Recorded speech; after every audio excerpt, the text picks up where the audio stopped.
శృంగము మహాశైలము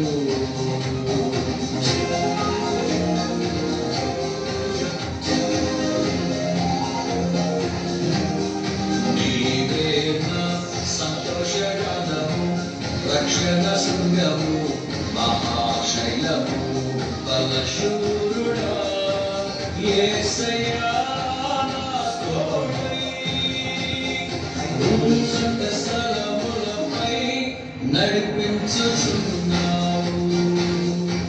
బలశూరుడా యేసయ్యా నా తోడై ఉన్నత స్థలములపై నడిపించుచున్నావు నీవే నా సంతోషగానము రక్షణ శృంగము మహాశైలము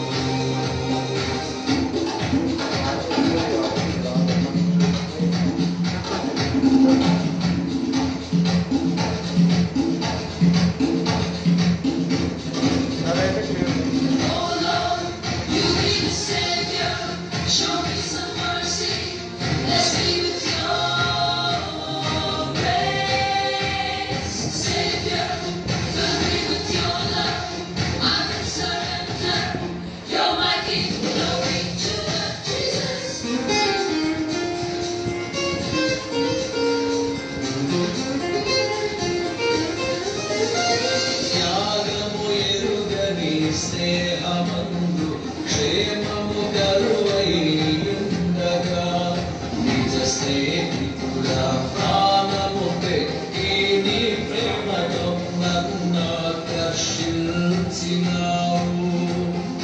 త్యాగము ఎరుగని స్నేహమందు క్షేమము కరువైయుండగా నిజ స్నేహితుడా ప్రాణము పెట్టి నీ ప్రేమతో నన్ను ఆకర్షించినావు నిరంతరం నిలుచును నాపై నీ కనికరము శోధనలైన బాధలైనను ఎదురెత్తు నీ ప్రేమతో నిరంతరం నిలుచును నాపై నీ కనికరము శోధనలైన బాధలైనను ఎదురెత్తు నీ ప్రేమతో నీవే నా సంతోషగానము రక్షణ శృంగము మహాశైలము నీవే నా సంతోషగానము రక్షణ శృంగము మహాశైలము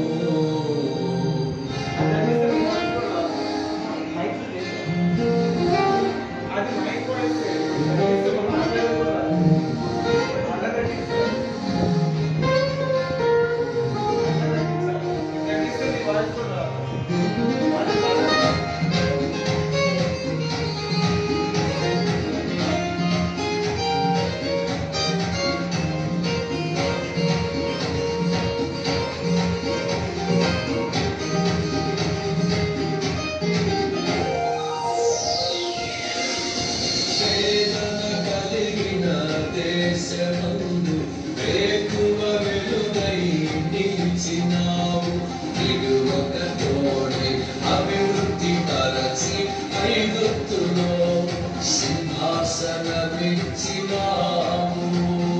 వేదన కలిగిన దేశమందు వేకువ వెలుగై నిలిచినావు విడువక తోడే అభివృద్ధి పరచి ఐగుప్తులో సింహాసనమిచ్చినావు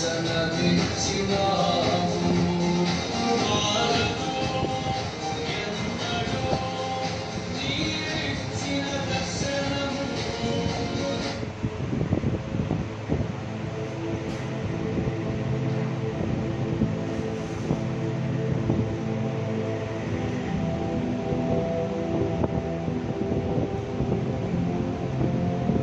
Thank you, Holy Spirit. Thank you, Lord.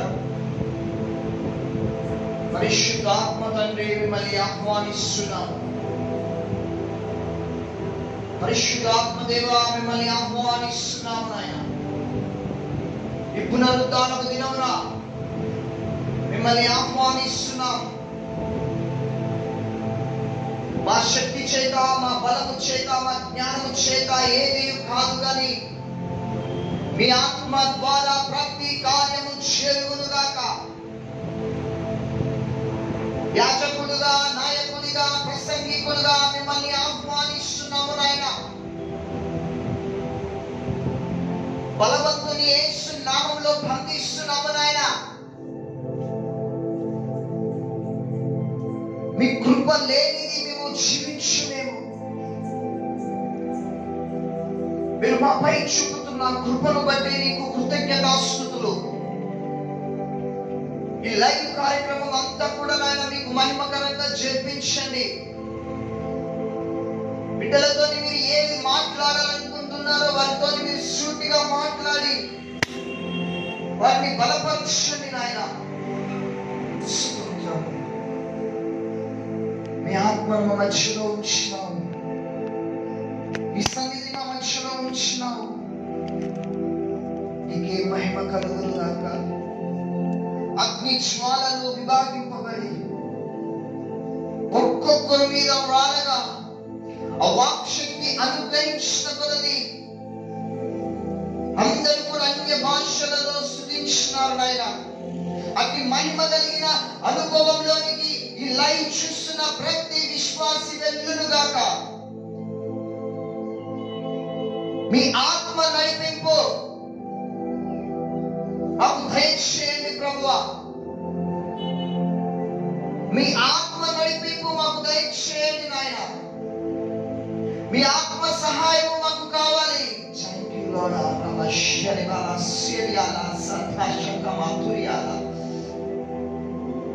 ఆనాడు నాయన మీరు కొండ మీద ప్రసంగం చేసినప్పుడు ఎంతమంది అయితే ప్రభువా మీ ప్రసంగం వినడానికి వచ్చినారో, ఈ దిన లైవ్ కార్యక్రమం కూడా బిడ్డలతో మీరు మాట్లాడండి, హృదయాన్ని బలపరచండి. నీకే వందనాలు, స్తోత్రాలు ప్రభువా. మీ ఆత్మను మా మధ్యలో ఉంచినావు జీసస్. సన్నిధి మా మధ్యలో ఉంచినావు. Thank you lord.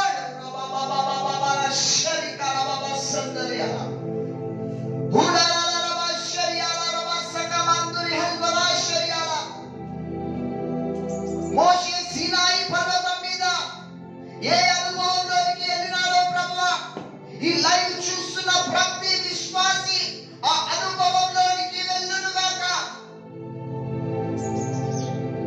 దైవిక దర్శనం పొందాలి ప్రభువా ప్రతి విశ్వాసి. ప్రభువా, పౌలు శిలలో కారాగారంలో ఉండి మిమ్మల్ని ఆరాధించినప్పుడు ఆ చెరసాల గోడలు ఏ విధంగా ప్రొత్తలయ్యాయో అతి ఆత్మ నడిపింపు పునరుత్థానపు దినమున మాకు దయచేయి. నాయన. మేము బలహీనులం నాయన, మేము బలవంతులు, మాకు సహాయం కావాలి. మీకే మహిమ కలుగునుగాక, మీకే మహిమ కలుగునుగాక. O glory of the Holy Spirit. ఓ రామాన శబ్దలాల విఖామకుతురి ఉరల శకర బాబా సియాందరి అల రహస్యాల ఉడర ఖమాందురి వల శలాల సికల వల ఖమాకుమాల సయాల. yes thank you Jesus, thank you Holy Spirit. మీకే మహిమ, మీకే మహిమ, మీకే మహిమ. ఈ లైవ్ కార్యక్రమం అంతా కూడా మీకు మహిమకరంగా చూపించి మీ ఆత్మ కార్యం చూపించి వినగలిగే చూడను గ్రహించే మనసు వచ్చిన ప్రతి ఒక్కరికి దయచేయమని యేసు నామములో అడుగుచున్నాము తండ్రి. ఆమేన్. హల్లెలూయా. అందరం ఒకసారి చప్పట్లు కొట్టి దేవుణ్ణి మహిమపరుద్దాం.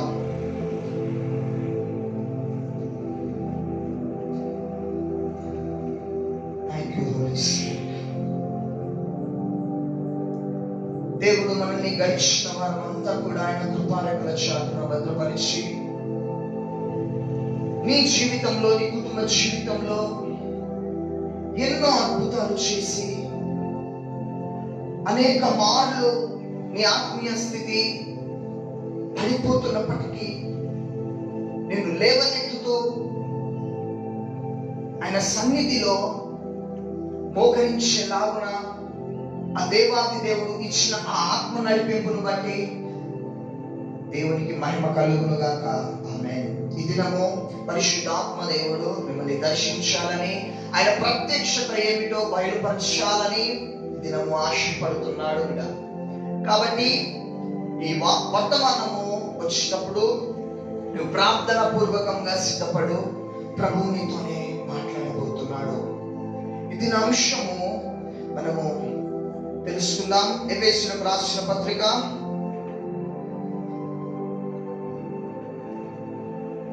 6వ అధ్యాయం 12వ వచనం. ఎఫెసీయులకు రాసిన పత్రిక 6వ అధ్యాయం 12వ వచనం. ఎలా అనగా మనము పోరాడునది శరీరులతో కాదు గాని ప్రధానులతో, అధికారులతోనూ, ప్రస్తుత అంధకార సంబంధులకు లోకనాథులతోనూ, ఆకాశ మండలమందున్న దురాత్మ సమూహములతో పోరాడుచున్నాం. హల్లెలూయా. మనము పోరాడుతున్నది శరీరులతో కాదు కానీ ప్రస్తుత అంధకారము, ఆకాశ మండలంలో ఉన్న దురాత్మ సమూహములతోనే పోరాడుచున్నాం. ఇది నా అంశము నిజమైన ఆత్మీయత అంటే ఏమిటి అన్న విషయాన్ని గురించి పరిశుద్ధాత్మ దేవుడు నీతోని మాట్లాడాలని ఆశపడుతున్నారు. ఎంతమంది మారు మనస్సు పొందినారు, బాప్టిజం తీసుకొని దేవుని రక్తంలో కడగబడినారు, మీ ఆత్మీయ జీవితాన్ని ప్రారంభించినారు. మీరు మారు మనసు పొందుకొని తండ్రి యొక్కయు కుమారుని యొక్కయు పరిశుద్ధాత్మ త్రియేక నామంలో మీరు బాప్టిజం తీసుకున్న తర్వాత దేవాది దేవుడు నీ యొక్క పాపము శాపమును అంత కొట్టివేసి నీకు సమాధానాన్ని ఇచ్చినాడు, సంతోషాన్ని ఇచ్చినాడు, ఆశీర్వాదాన్ని ఇచ్చినాడు. నీకు ఆయన తోడుగా ఉండి నిన్ను నడిపిస్తూ ఉన్నాడు, నీ కుటుంబాన్ని నడిపిస్తూ ఉన్నాడు.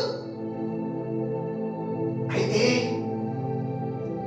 ఈ యొక్క ప్రస్తుత ఈ భూలోకంలో అపవాది అయిన సాతాను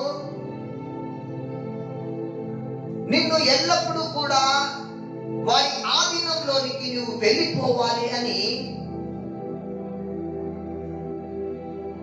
వాడు నీ మీద పోరాడుతూ ఉంటాడు. అందుకే ఎఫెసీయులకు రాసిన పత్రికలో పౌలు అంటాడు, మనము పోరాడుతున్నది శరీరులతో కాదు, ప్రస్తుత అంధకారము ఆకాశ మండలంలో ఉన్న దురాత్మ సమూహములతో. ఈ దురాత్మలు నిన్ను, నీ కుటుంబాన్ని అతలాకుతలము చేస్తూ రోగాలలో వ్యాధులలో నిన్ను సరైన నిర్ణయము నిన్ను తీసుకోనియకుండా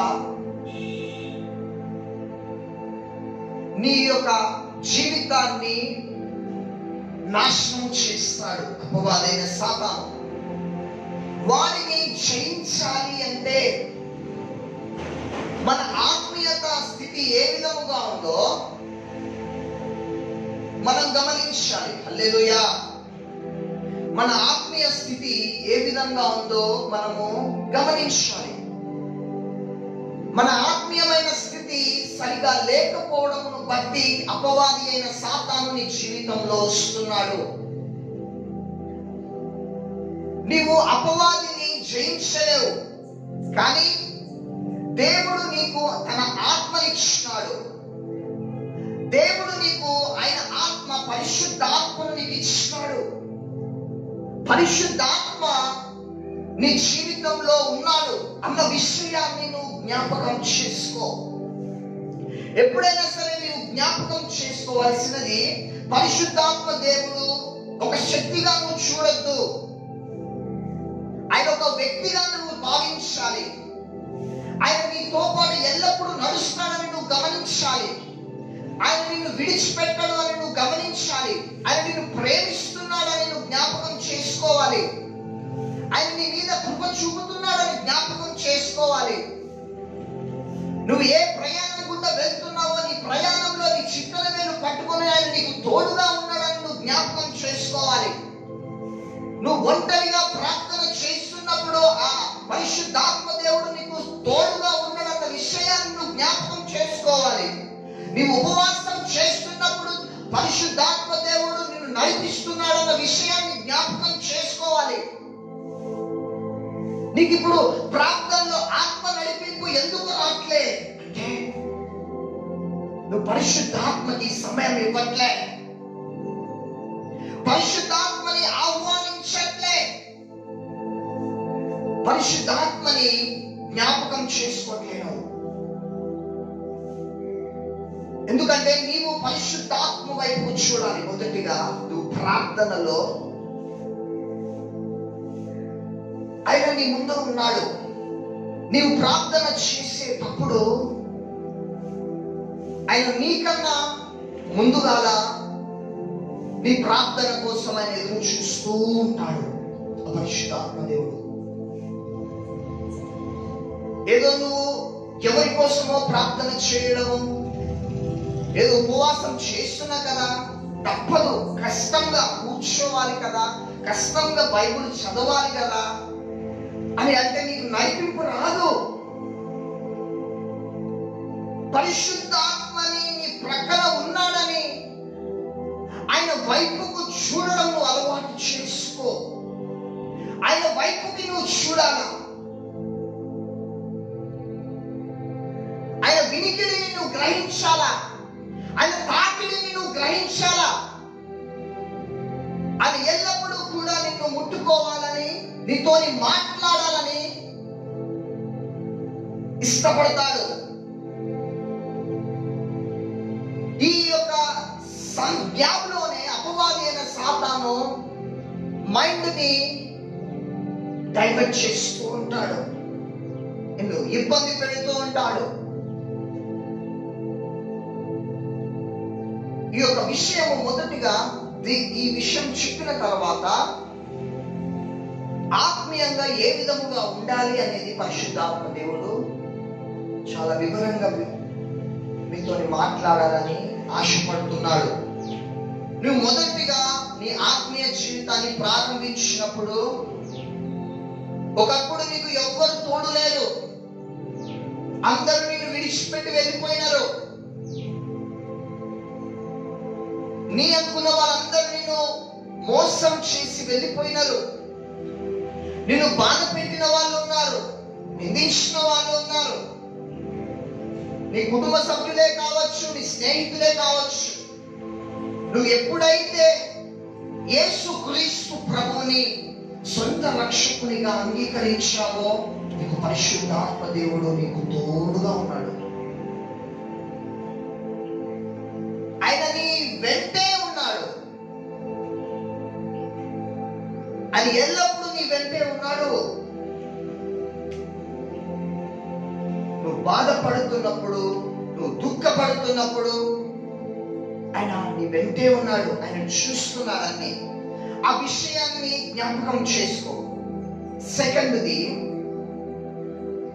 మనతోని పరిశుద్ధాత్మ దేవుడు ఆయన వినికిడి, ఆయన స్వరము, ఆయన ప్రత్యక్షత మనకి బయలుపరచబడాలి అంటే నీ యొక్క హృదయము అనేది దేవునికి సమీపంగా ఉండాలి. హల్లెలూయా. నీ హృదయము అనేది దేవునికి ఇష్టకరంగా ఉండాలి. ఫస్ట్ ఏమిటి? పరిశుద్ధాత్మ దేవుడు నీకు తోడుగా ఉన్నాడన్న విషయాన్ని గ్రహించాలి.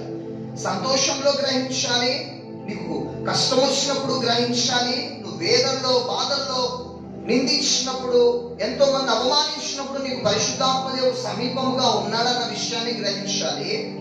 సెకండ్ది, నీ హృదయ తలంపులు, నీ ఆలోచన విధానము అది పరిశుద్ధాత్మకి ప్రీతికరముగా ఉండాలి. ఎందుకంటే పరిశుద్ధాత్మ దేవుడు నీ మనస్సును కోరుకుంటున్నాడు. నీ మనస్సు అనేది ప్రేమతో ఉండాలి. నిష్కపటమైన ప్రేమతో ఉండాలి. నీ హృదయంలో కుళ్ళు, ద్వేషము, ఈర్ష, అసూయ అనే భయంకరమైన స్వభావాలు ఉండకూడదు. కల్మషం లేకుండా ఉండాలి నీ హృదయం. నీ హృదయం ఏంటో, నీ బలహీనత ఏంటో అని నీకు తెలుసు.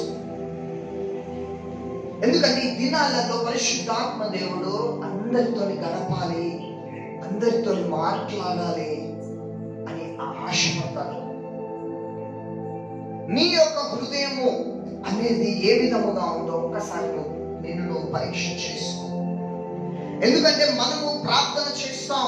చాలా మందిని నేను చూస్తుంటాను, గంటలు గంటలు ప్రార్థన చేస్తుంటారు, చాలా ప్రార్థన చేస్తుంటారు. వారి జీవితంలో ఆత్మీయంగా వాళ్ళకు ఎదుగుదల కనపడదు. కొంతమంది ప్రార్థన చేస్తారు, చేసిన తక్కువ ప్రార్థన అయినా వాళ్ళ వాళ్ళలో ఒక మార్పు అనేది మనం చూస్తాం. కొంతమందిలో మార్పు అనేది కనపడదు. ఎందుకంటే వారి యొక్క హృదయము ఆ విధముగా ఉన్నది. ఫర్ ఎగ్జాంపుల్ మీకు అర్థమైన విధంగా చెప్పాలంటే, నువ్వు ప్రార్థన చేస్తావు, ఇంటికి వెళ్ళగానే నీ ఆత్మీయ స్థితి, నీ ప్రార్థన, నువ్వు చేసిన ప్రార్థన అంతా మర్చిపోయి లోకంలో కలిసిపోతావు. టీవీకి అతుక్కుపోతావు టీవీకి. ఎందుకంటే క్రైస్తవ విశ్వాసులలో పెద్ద దయ్యం ఏంటిది అంటే టీవీనే భయంకరమైన దురాత్మది. నీ ఆత్మీయ జీవితాన్ని, నీ ఆత్మీయ స్థితిని నాశనము చేసేది టీవీ. ఆ విషయాన్ని జ్ఞాపకం చేసుకో. నీవు పరిశుద్ధాత్మతోని అధిక సహవాసం చేయాలి. నీ యొక్క నోటి నుంచి వచ్చే మాట అనేది కూడా అవునంటే అవును, కాదంటే కాదు అని ఉండాలి. నీవు పరిశుద్ధాత్మతో సహవాసం చేస్తే నీ నోటిని నువ్వు కాచుకోవాలి. నీ ఆత్మీయమైన స్థితి పెరగాలి, అభివృద్ధి పరచబడాలి. అంటే నీ నోటిని నువ్వు కాచుకొని ఉండాలి.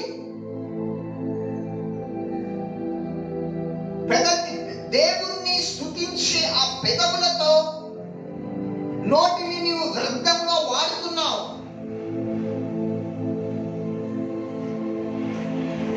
దేవుణ్ణి నీవు ప్రార్థించే ఆ పెదవులతో వ్యర్థమైన మాటలు, అనవసరమైన మాటల గురించి మాట్లాడడము, దేవునికి ఇష్టం లేని సంఘటనల గురించి ఆలోచించి మాట్లాడడము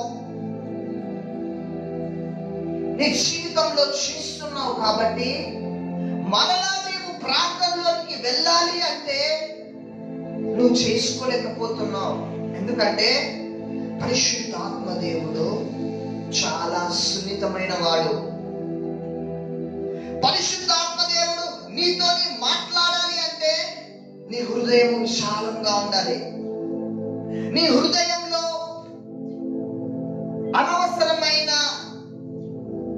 ఆలోచనలు పెట్టుకోవద్దు. అనవసరమైన వాటి గురించి నీవు ఆలోచించొద్దు. పనికిరాని విషయాల గురించి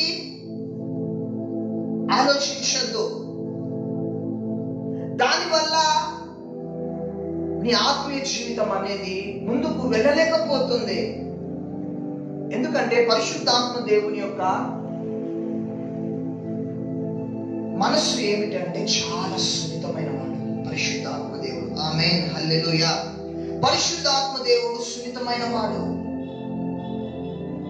ఆయన నీ హృదయంలో ఉండి నీవు ఆత్మ ద్వారా నింపబడి దైవిక దర్శనములు పొందుకోవాలి అంటే నీ హృదయము అనేది దేవుని వైపే ఉండాలి, లోకం వైపు ఉండద్దు.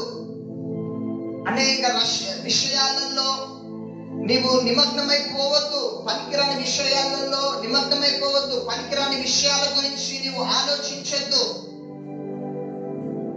విధంగా ఆలోచించడం బట్టి దేవుని యొక్క గ్రహింపును ఆయన నీతోని మాట్లాడుతూ ఉంటాడు కదా, ఆ మాటలన్నీ కూడా నువ్వు గ్రహించలేవు.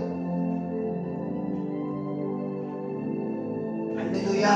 దేవుడు నిన్ను ఎన్నుకున్నాడు బిడ్డ, దేవుడు నిన్ను ఏర్పాటు చేసుకున్నాడు.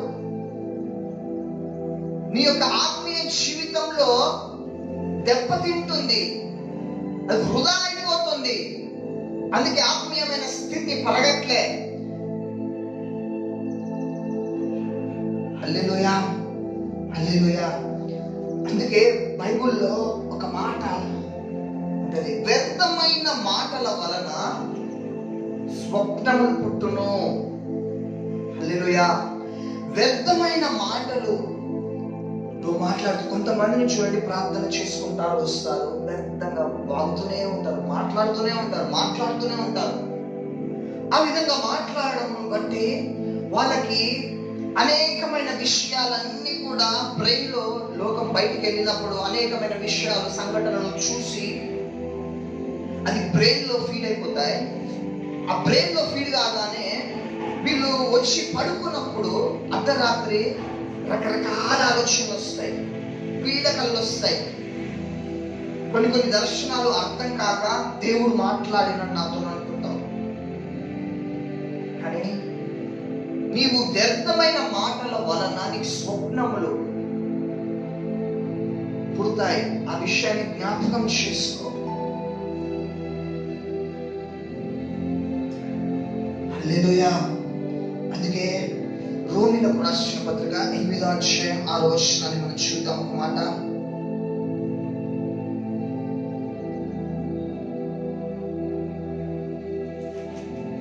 రోమీయులకు రాసిన పత్రిక 8వ అధ్యాయం 6వ వచనం, ఆత్మానుసారమైన మనసు జీవమును సమాధానమునై ఉన్నది. హల్లెలూయా. నువ్వు ఆత్మానుసారంగా పరిశుద్ధాత్మ వైపుకు నువ్వు నడిపించబడుతున్న వ్యక్తివి అయితే నీకు పెద్ద శత్రువులు అనేవారు ఉండరు బిడ్డ. ఎందుకంటే దేవుని యొక్క ఆత్మ నిత్యముగా నీలో కనుక ఉంటే, నువ్వు ఎంతమందితోనైనా, నేను ఎంతమంది బాధించినా నీ అంతట నువ్వే వెళ్ళి సమాధాన పడతావు. నీ అంతట నువ్వే వెళ్ళి వారితోని సమాధాన పడి మాట్లాడతావు. అది నిశ్చయమైన ఆత్మీయ జీవితానికి అది ఒక లక్షణం. ఎందుకంటే చాలా మందిని చూస్తుంటాం, క్రైస్తవులని చూస్తున్నట్లయితే చాలా మంది గొడవలు పెట్టుకుంటారు, తగాదాలు పడుతుంటారు. వారి మీద కోపంతోనే, ఆవేశంతోనే వారు తప్పు చేశారు కాబట్టి నేను అలిగినా, నేను మాట్లాడట్లే, వాళ్ళు వచ్చినంత వరకు నేను వెయిట్ చేస్తా. అది నిజమైన ఆత్మీయత కాదు. నీకు నడిపింపు రావట్లేదు అంటే ముఖ్యమైన విషయం ఏమిటి అంటే, నువ్వు ఎవరితోని అసమాధాన పడినావో వెళ్ళి మొదటిగా సమాధాన పడు. అప్పుడు నీకు నడిపింపు అనేది, ఆత్మ నడిపింపు అనేది బలముగా వస్తుంది. అది ఏ విధంగా చూద్దాం. మత్తయి సువార్త 5వ అధ్యాయం తీయండి అందరూ. మత్తయి సువార్త 5వ అధ్యాయం 22వ వచనం నుంచి చూసినట్లయితే, మత్తయి సువార్త 5వ అధ్యాయం 22 నుంచి చదువుకుందాం. నేను మీతో చెప్పినది ఏమనగా, తన సహోదరుని మీద కోపపడు ప్రతివాడు విమర్శకు లోనగును, తన సహోదరుని చూసి వ్యర్థుడా అని చెప్పువాడు మహాసభకు లోనవును, ద్రోహి అని చెప్పువాడు నరకాగ్నికి లోనవును. కావున నీవు బలిపీఠమునొద్ద అర్పణమును అర్పించుచుండగా నీ మీద నీ సహోదరునికి విరోధముగా ఏమైనా కలదని అక్కడ నీకు జ్ఞాపకం వచ్చిన ఎడల అక్కడ బలిపీఠం ఎదుటనే నీ అర్పణమును విడిచిపెట్టి మొదట వెళ్ళి నీ సహోదరునితో సమానపడుము, అటు తరువాత వచ్చి నీ అర్పణమును అర్పించుము. హల్లెలూయా. నీ ప్రార్థన అనే బలిపీఠము దగ్గరికి నీవు వెళ్ళినప్పుడు, నీవు ప్రార్థనలో కూర్చోగానే పరిశుద్ధాత్మ నడిపింపు నిజంగా నీకుంటే పరిశుద్ధాత్మ దేవుడు నీకు గుర్తు చేస్తాడు. ఎవరితో అసమాధాన పడిన నీ తిట్టినావు, ఎవరిని నిందించినావని పరిశుద్ధాత్మ దేవుడు వెంటనే నీకు జ్ఞాపకం చేస్తాడు. ఆ సమయంలో జ్ఞాపకం చేసినప్పుడు నీ ప్రార్థన దగ్గర నుంచి వెళ్ళిపోయి నువ్వు వెళ్ళి మొదటగా వెళ్ళి సమాధానపడు. సమాధాన పడిన తర్వాత వచ్చి ప్రార్థనలో కూర్చొని బలమైన ఆత్మ నడిపి వస్తుంది. జాగ్రత్తగా వినండి బిడ్డ, ప్రభు నీతో మాట్లాడుతున్నాడు. రావాలా సరే షకాల సహదువాల, నీకు ఇప్పుడు కష్టముగా నువ్వు ఎంత ట్రై చేస్తున్నా నీకు ఆత్మ నడిపి ఎందుకు రాట్లే? నీ సహోదరునితోని, పొరుగు వారితోని, ఇరుగు వారితోని ఎక్కడ తగాద పడ్డావో, ఎక్కడ విభేదాలు వచ్చినాయో జ్ఞాపకం చేసుకొని, నువ్వు ఆత్మీయుడు అయితే తప్పు నీది కావచ్చు, తప్పు వారిది కావచ్చు, నువ్వు నిజమైన ఆత్మీయుడు అయితే వెళ్ళి సమాధానపడు. వెళ్ళు, క్రీస్తు ప్రేమ చూపించు, నన్ను క్షమించు అని అడుగు. నీ తప్పు అయినా కాకపోయినా నువ్వు అడగాలి, క్షమాపణ కోరాలి.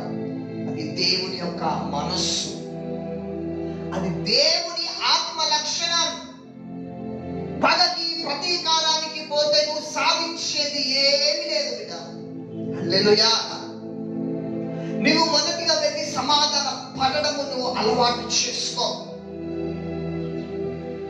పరిశుద్ధాత్మ దేవుడు సున్నితమైన వాడు, కఠినాత్ముడు కాదు.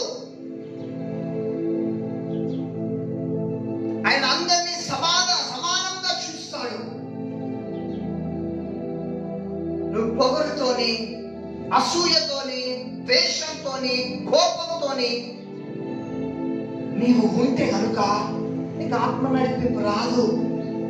చాలా మంది బాధపడతారు, వాళ్ళకి అర్థం కాదు. అది నాకు ఆత్మ నడిపింపు రావట్లేదు, నిన్న బాగొచ్చింది, మొన్న బాగొచ్చింది, నేను ప్రార్థన చేసుకోలేకపోతున్నా. ఆ విషయం ఎందుకు నువ్వు ప్రార్థన చేసుకోలేకపోతున్నావు? ఎందుకు నడిపింపు రావట్లే? అర్థమైన చెత్త తలలో తిరుగుతున్నది, కాన్సంట్రేషన్ రాట్లే, ఏకాగ్రత నీకు రావట్లేదు. ఇంట్లో తల్లితోని, తండ్రితోని, చెల్లెతోని, అన్నతోని గొడవ పెట్టుకొని వచ్చి ప్రార్థనలో కూర్చుంటే వస్తుందా? నడిపింపు రాదు బిడ్డ. వారు ఒక మాట అన్నా కూడా భరించే శక్తి నీలో ఉందా? ఎందుకంటే దేవుడు మనకి కంట్రోలింగ్ పవర్ ఇచ్చాడు. నీలో దేవుని ఆత్మ ఉంటే ఇంద్రియ నిగ్రహం, నిన్ను నీవు కంట్రోల్ చేసుకునే శక్తి నీలో ఉంటుంది.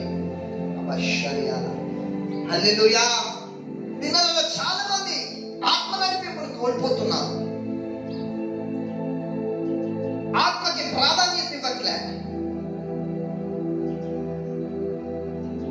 ఆత్మ సహాయమును చేస్తున్నారు. ఒక మాట ఉంటది, పౌలు ఒక మాట అంటారు. తిమోతికి రాసిన 2వ పత్రిక, జాగ్రత్తగా వినాలి బిడ్డ. మీరు కాన్సంట్రేషన్ తో వింటనే వర్తమానం అర్థమవుతుంది. తిమోతికి రాసిన 2వ పత్రిక 3వ అధ్యాయం 5వ వచనం. పైకి భక్తి గల వారి వలె ఉండి దాని శక్తిని ఆశ్రయించని వారై ఉందురు, ఇంటి వారికి విముఖుడువై ఉండుము. హల్లెలూయా. నువ్వు ఏదో ప్రార్థన చేస్తున్నావు అంతే, కానీ దేవుని శక్తిని అనుభవించలేకపోతున్నావు. ఏదో ప్రార్థన చేయాలని చేస్తున్నావు, కానీ దేవుని శక్తిని అనుభవించలేకపోతున్నావు. చూసిన వాళ్ళకి ఓ పెద్ద భక్తి పరుడు లాగా నువ్వు కనపడుతున్నావు, కానీ నీ అంతరంగంలో పరిశుద్ధాత్మ దర్శనాన్ని, ఆ ప్రత్యక్షతని, ఆ శక్తిని నువ్వు అనుభవించలేకపోతున్నావు.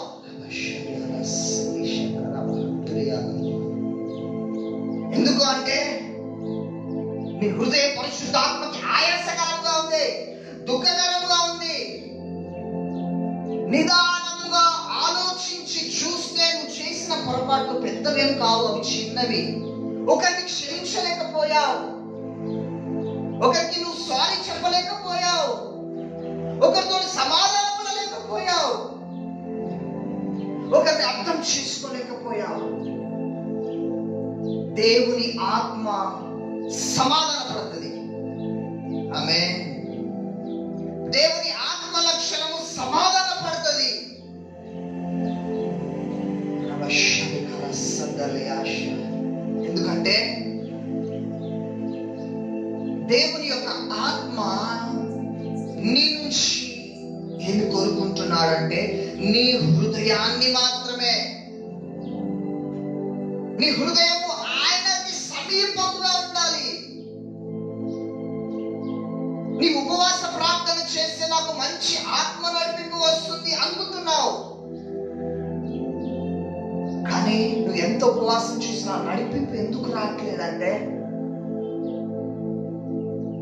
నువ్వు సమాధాన పడవలసిన వారితో వెళ్ళి సమాధాన పడు ఫస్ట్. అప్పుడు నీ బలిపీఠం దగ్గరకు వచ్చి నీ ప్రార్థన ధూపాన్ని వెలిగిస్తే మంచి ఆత్మ నడిపింపు వస్తుంది.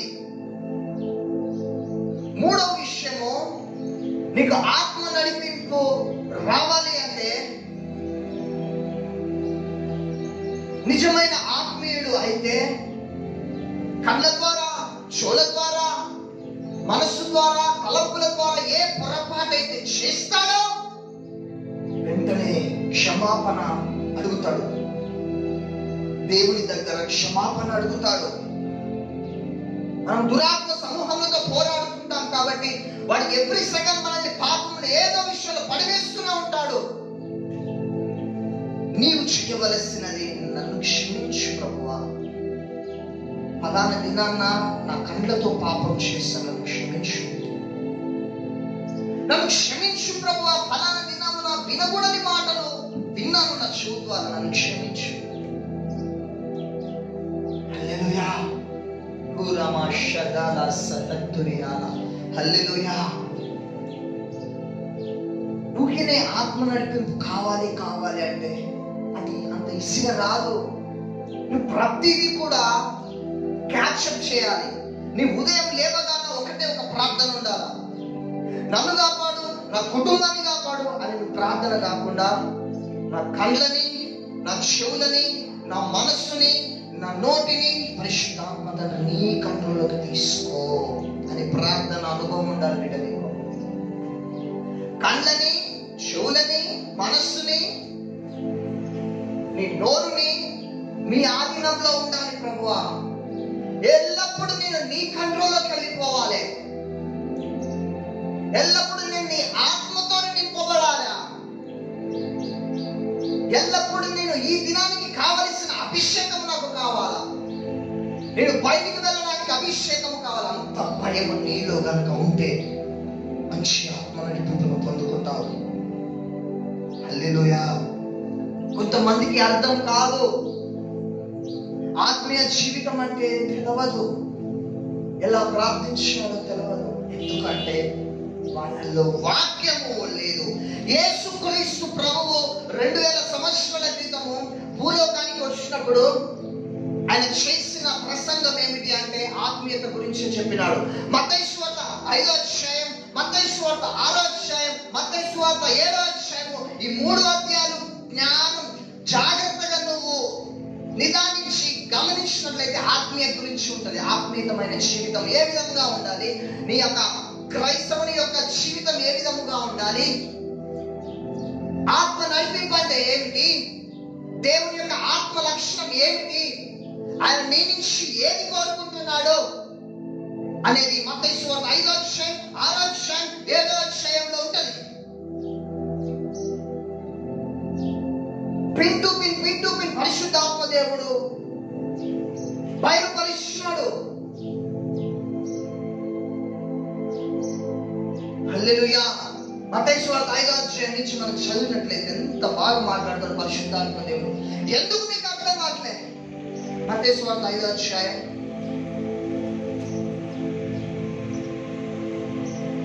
చూడండి ఎన్ని మాటలు చెప్తారు. 4 నుంచి 4, 5, 6, 7, 8, 9.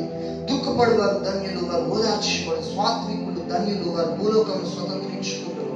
నీతి కొరకు ఆకలి దప్పులు గల వారు ధన్యులు, వారు తృప్తిపరచబడు. కనికరం గల వారు ధన్యులు, వారు కనికరం పొందుదురు. హృదయ శుద్ధి గల వారు ధన్యులు, వారు దేవుని చూచెదరు. సమాధానపరచు వారు ధన్యులు, వారు దేవుని కుమారులను పడుదురు. నీతి నిమిత్తం హింసింపబడు వారు ధన్యులు, పరలోక రాజ్యం వారిది. చూడండి పరిశుద్ధాత్మ దేవుడు ఎంత క్లియర్ గా చెప్తున్నాడు. హల్లెలూయా. నీ యొక్క ఆత్మీయ జీవితంలో అన్యాయంగా నిందించబడ్డావా బిడ్డ? దేవునికి స్తోత్రం, ప్రైజ్ ది లార్డ్, హల్లెలూయా. అన్యాయంగా నేను మాటలు అంటున్నారా? నువ్వు భరించగలగాలి. అన్యాయంగా నిన్ను అపహాసిస్తున్నారేమో, కానీ నీ మనసు స్వాత్వికంతో ఉండాలా, కానీ నీ మనసు సమాధానంతో ఉండాలా, నీవు ప్రేమ కలిగి ఉండాలా, ఇతరుల ఎడల ప్రేమ కలిగి ఉండాలా. చివరి పాయింట్ చెప్పి క్లోజ్ చేస్తాను, ఇది ఇంపార్టెంట్. ఆత్మీయ జీవితంలో నువ్వు మంచిగా వరాలతోని, మంచి ఫలాలతోని, స్పిరిచువల్ గా దేవుని యొక్క మర్మములు నువ్వు తెలుసుకున్నావు. ఆమేన్. తెలుసుకుంటున్నావు. ప్రార్థనలో ఉంటే నీకు వాక్యం చదువుతుంటే కొత్త కొత్త విషయాలు బయలుపరుస్తున్నాడు. ఆమేన్. అవును, సంతోషమే. కానీ ఇక్కడ నువ్వు నిజమైన ఆత్మీయుడు అయితే నిన్ను నీవు మరుగుపరుచుకోవడం అలవాటు చేసుకో. నాకు ఈ వరం ఉంది, నేను చూపిస్తా 10 మంది కాడికి వెళ్ళి. నాకు అభిషేకం ఉంటుంది, గట్టిగా చేయకూడదా? మమ్మీ ప్రార్థన చేస్తే, డాడీ ప్రార్థన చేస్తే, మా సంఘం ప్రార్థన చేస్తే అభిషేకంతో నేను భాషలు మాట్లాడతా. ఓకే, ఉన్నది. కానీ నిన్ను నీవు మరుగుపరుచుకోవడం నువ్వు అలవాటు చేసుకో. అది గొప్ప లక్షణం, అది ఆత్మీయమైన జీవితంలో. ఎప్పుడు నిన్ను నువ్వు చూపించుకోవడం అది దేవుని మనస్సు కాదు. దేవుని టైం వచ్చినప్పుడు దేవుడే బయలుపరుస్తాడు. నిన్ను నీవు మరుగుపరుచుకో. నువ్వు నిజంగా ఆత్మ నడిపింపుతో ఉంటే ఈ లక్షణాలన్నీ నీలో కనపడతాయి బిడ్డ. ఇది నిజమైన ఆత్మీయత, ఇది నిజమైన ఆత్మీయత, ప్రభు కోరుకునే ఆత్మీయత. నీవు లోకమునకు వెలుగై ఉన్నావు. ఎవరు? నిజమైన ఆత్మీయుడు లోకమునకు వెలుగై ఉన్నాడు. బాప్టిజం తీసుకున్న ప్రతి ఒక్కరు వెలుగు కాదు. నిజమైన ఆత్మీయుడు, ఆత్మ ద్వారా నడిపించబడుతున్న వ్యక్తి మాత్రమే సత్య మార్గం వైపు వెళ్ళి నశించిపోతున్న ఆత్మలకు వెలుగు ఏమిటో చూపిస్తాడు. హల్లెలూయా. అందుకే నీ ఆత్మీయ జీవితంలో నువ్వు ఎప్పుడైనా ఒకటి గుర్తుపెట్టుకో, లోకం మీద, లోక ఆశల మీద ఎప్పుడు ఆధారపడద్దు. హల్లెలూయా. నువ్వు మొదటిగా దేవుడు నాకు ఏం చేస్తలేదు అని నువ్వు అనుకోవద్దు బిడ్డ. నువ్వు ప్రార్థన చేయి, నువ్వు ఏది చేయాలో దేవుడు అది చేస్తాడు. ఉపవాస ప్రార్థన చేసి నేను ఆత్మీయంగా ఎదుగుతా అని నువ్వు అనుకోవచ్చేమో. దేవుడు కోరుకుంటున్నాడు నీ హృదయం శుద్ధి చేసుకొని ఎంత మందిని బాధ పెట్టినావో, ఎంత మంది నిన్ను బాధ పెట్టినారో వాటిని వెళ్ళి సమాధాన పడు. నిన్ను నువ్వు తగ్గించుకో, నష్టం ఏమి లేదు. నిన్ను నీవు తగ్గించుకోవడంలో నష్టం లేదు బిడ్డ. దేవుడున్న నిన్ను హెచ్చించడానికి. పరువు గురించి ఎప్పుడు ఆలోచించదు, పరువు పోతుందేమో అని. ఎక్కడ తలదించుకున్నావో అదే సమయంలో ఒక దినం వచ్చినప్పుడు తల ఎత్తుకొని వాడిని చేస్తాడు యేసయ్య. అంత గొప్ప కృప ఉంది బిడ్డ నీ మీద. అంత గొప్పగా నిన్ను ఉంచాలని ఆశపడుతున్నాడు. నువ్వు ఆత్మీయమైన జీవితంలో నువ్వు అక్కడనే ఆగిపోయినావు.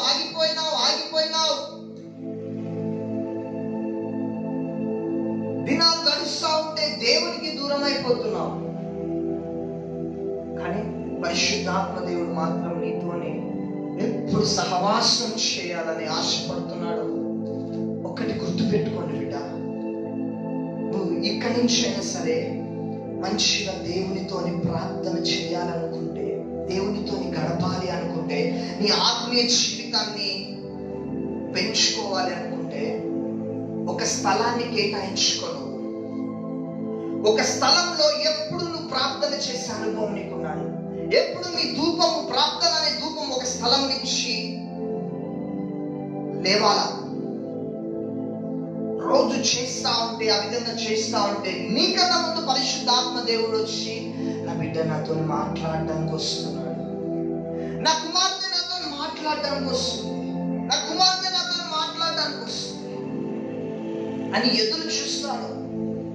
ఆ పరిశుద్ధాత్మ దేవుడు ఎప్పుడు నీకు ఏదో విషయాన్ని బయటపరచాలని ఎన్నో విషయాలతో నీ దగ్గరకు వస్తాడు. ఎన్నో విషయాలతో నీ దగ్గరకు వస్తాడు. అందుకే బిడ్డ, ఇప్పుడు ఇంత గద్దించి పరిశుద్ధాత్మ దేవుడు నీతోని మాట్లాడడానికి గల కారణం ఏమిటి అంటే, నువ్వు ఘోరమైన పాపివి కాదు. నువ్వు వెళుతున్న ఆ యొక్క ట్రాక్ అనేది ఏంటో ఒక్కసారి జ్ఞాపకం చేస్తున్నాడు. నువ్వు పెద్ద పెద్ద పాపాలు ఏం చేయట్లే బిడ్డ, చిన్న విషయాలలోనే అది నీతోని పరిశుద్ధాత్మ దేవుడు మాట్లాడుతున్నాడు, బయలుపరుస్తున్నాడు. ఈ మాటలకి లోబడి నిజంగా ప్రభువు ఏం కోరుకుంటున్నాడో నీ నుంచి అంటే, నువ్వు సమాధానముగా ఆ హృదయము ఏ విధముగా ఉన్నదో దేవుని దృష్టికి అది నీ మనసుకు తెలుసు. నువ్వు ఎంత రహస్య పాపాలు చేస్తున్నావో అది నీ మనసుకు తెలుసు. అందుకే అవన్నీ విడిచిపెట్టిగా మంచి నడిపిస్తాడు దేవుడు నీకు, ఆత్మ నడిపింపు. నువ్వు చేసిందల్లా కరెక్ట్ అనుకోవద్దు బిడ్డ. అది పెద్ద దయ్యం. అది నేను చేస్తుంది కరెక్ట్, నాదే కరెక్ట్ అనేది లూసిఫర్ ఆత్మది. నేను చేస్తుంది అంత కరెక్ట్, నాది కరెక్ట్, నాకు చెప్పేటోడు ఎవ్వరు లేరు, నేనే 10 మందికి చెప్పాలి. అది లూసిఫర్ ఆత్మ. చిన్న పిల్లలు చెప్పినా నువ్వు లోపడాలి, వినాలి ఆ మాటలు. నాకు అన్ని తెలుసు, నేను అన్ని నేర్చుకున్నా, బైబిల్ మొత్తం నాకు తెలుసు అనుకోవద్దు. దేవుడు ఎవరిలో నుంచి ఏ టైంలో ఏ విధంగా ఎలా మాట్లాడుతాడో తెలవదు. అందుకే వినడానికి నువ్వు ఎప్పుడైనా ఇష్టపడి బిడ్డ. మించిపోయింది ఏం లేదు. ప్రభు నీకు సమీపంగా ఉన్నాడు. ఆయనతో ఇంకా ఎన్నో విషయాలు, గొప్ప పరిచయం చేయించుకోవాలని, గొప్ప సేవ చేయించుకోవాలని, మంచి మంచి దైవికమైన దర్శనాలు చూపించాలని పరిశుద్ధాత్మ దేవుడు ఆశపడుతున్నాడు. హల్లెలూయా. అందుకే నీవు మత్తయి సువార్త 5వ అధ్యాయం, 6వ అధ్యాయం, 7వ అధ్యాయం బాగా ధ్యానించి చదువు. దేవుడు నిన్ను ఏ విధముగా ఆత్మీయమైన జీవితంలో ఉంచాలనుకుంటున్నాడో అది నీకు అర్థమవుతుంది. అందరం కళ్ళు మూసుకున్నట్లయితే ప్రార్థన చేస్తుందాం. Thank you Holy Spirit. నా లషక సఖాతల సికామందురియాల పూడా లషకమతురి బనాసదల షకామువ నీకే స్తోత్రాలేసయ్యా. పరిశుద్ధాత్మ తండ్రి, ఎంతమంది లైవ్ చూస్తున్నారు ప్రభువా, వాడి హృదయంలో ఉన్న బాధని నీతోని గడపాలని ఆశపడుతున్నాడు. ఆ బిడ్డలందరినీ కూడా ప్రభువా మీరు జ్ఞాపకం చేసుకోండి. వారి స్థితిగతులన్నీ కూడా మార్చిపోయండి. వారు ఎంతమంది ఉపవాసం చేస్తున్నారో మీతోని గడపాలని, వారికి జ్ఞానమును, వివేకమును, మీ ఆత్మ సహాయమును దయచేయండి. ఉచ్చరింప శక్తి కానీ మూలుగులతో ఆత్మ తానే సహాయం చేస్తుందని నీ వాక్యం సెలవిస్తుంది. ఎలాగో యుక్తముగా ప్రార్థన చేయాలో మాకైతే తెలియదు, కానీ ఉచ్చరింప శక్తి కానీ మూలుగులతో మీరు సహాయం చేసే దేవుడు. బలహీనత యందు శక్తి మీరు ఇచ్చే దేవుడు. బిడ్డలకి దయచేయమేసయ్యా. అన్ని విధాలుగా ప్రభువు బిడ్డలు బలపరచబడాలి. సాతానును ఎదిరించే శక్తి సామర్థ్యాలు వారు కలిగి ఉండాలి. అటు కృపను మీరు అనుగ్రహించి ఆత్మీయమైన జీవితంలో, ఫైనాన్షియల్ గా, అన్ని విషయాల్లో బిడ్డని ఆశీర్వదించి దీవించి తండ్రి యొక్కయు కుమారుని యొక్కయు పరిశుద్ధాత్మ నామంలో వారిపై మీ యొక్క కృప దీవెనలు మీ సమాధానం ఎల్లప్పుడూ ఉండే కృపను దయచేయమని నజరేయుడైన యేసుక్రీస్తు నామంలో అడిగి వేడుకుంటున్నాం తండ్రి. ఆమేన్. మన తండ్రి అయిన దేవుని ప్రేమ, కుమారుడైన యేసుక్రీస్తు కృప, పరిశుద్ధాత్మ సన్నిధి సమాధానము మీకు మీ కుటుంబాలకి రాకడ పర్యంతరం వరకు తోడై దేవుని యొక్క ఆత్మ తోడై ఉండి నడిపించుగాక. ఆమేన్, ఆమేన్, ఆమేన్. ఈ లైవ్ ఎంతమంది చూస్తున్నారో దేవుడు మీతో ఎక్కడ మాట్లాడినాడు అంటే కామెంట్ చేయండి. అదేవిధంగా అనేకులకు షేర్ చేయండి. దేవుడు మిమ్మల్ని మీ కుటుంబాన్ని దీవించి ఆశీర్వదించుగాక. ఆమేన్, ఆమేన్, ఆమేన్. Praise the lord.